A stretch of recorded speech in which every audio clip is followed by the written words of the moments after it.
Luke chapter 17. Temptations to sin. He said to his disciples, things that cause sin will inevitably occur, but woe to the person through whom they occur. It would be better for him if a millstone were put around his neck and he be thrown into the sea than for him to cause one of these little ones to sin. Be on your guard. If your brother sins, rebuke him, and if he repents, forgive him. And if he wrongs you 7 times in one day and returns to you 7 times saying, I am sorry, you should forgive him. Saying of faith.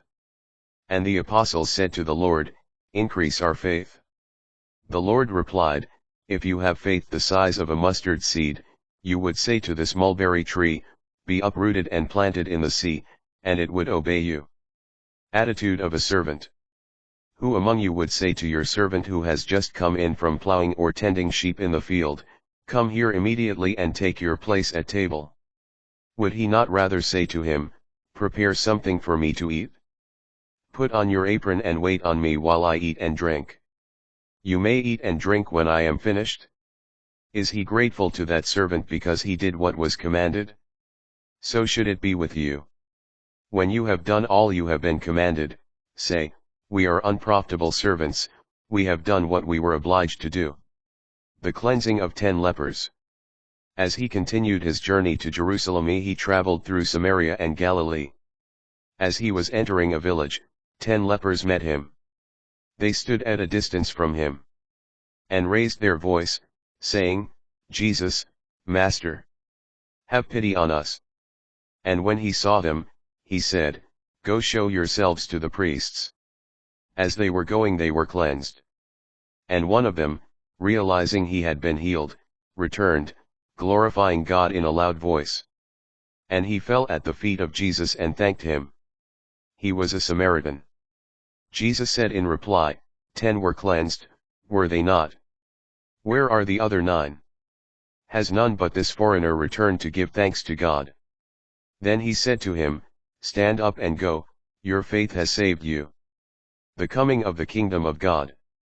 Asked by the Pharisees when the kingdom of God would come, he said in reply, the coming of the kingdom of God cannot be observed.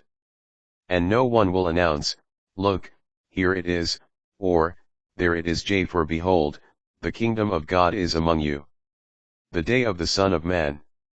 Then he said to his disciples, the days will come when you will long to see one of the days of the Son of Man, but you will not see it. There will be those who will say to you, look, there he is, or look, here he is. Do not go off, do not run in pursuit. For just as lightning flashes and lights up the sky from one side to the other, so will the Son of Man be in his day. But first he must suffer greatly and be rejected by this generation. As it was in the days of Noah, so it will be in the days of the Son of Man. They were eating and drinking, marrying and giving in marriage up to the day that Noah entered the ark, and the flood came and destroyed them all. Similarly, as it was in the days of Lot, they were eating, drinking, buying, selling, planting, building. On the day when Lot left Sodom, fire and brimstone rained from the sky to destroy them all. So it will be on the day the Son of Man is revealed. On that day, a person who is on the housetop and whose belongings are in the house must not go down to get them, and likewise a person in the field must not return to what was left behind.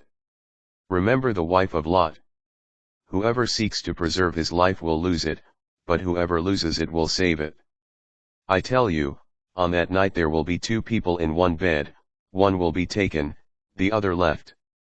And there will be 2 women grinding meal together, one will be taken, the other left. They said to him in reply, where, Lord? He said to them, where the body is, there also the vultures will gather.